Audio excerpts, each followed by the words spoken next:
யாராவது முன்னோர்கள் ஆதி காலத்துல எப்படி எப்படியோ வாழ்ந்திருக்காங்க.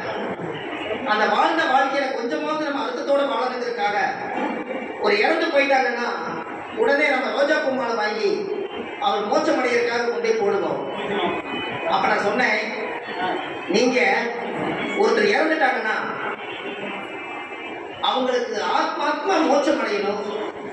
அவங்க உண்மையாலுமே மோட்சம் அடைஞ்சு அந்த ஆத்மா போய் வாழ்த்தி நம்மளுக்கு திருப்பி அந்த ஆசீர்வாதம் வரணும்னா ரோஜா பூ மாலை போடுங்க வேண்டாம்னு சொல்ல, அவர் வந்து தீமூட்டி அவர் சாம்பல் ஆகிறதுக்குள்ள ஒரு வில்வ மாலையை வாங்கி அவர் கழுத்துல போடுங்க, அவர் டைரக்டா மோட்சத்துக்கு போயிடுவார்.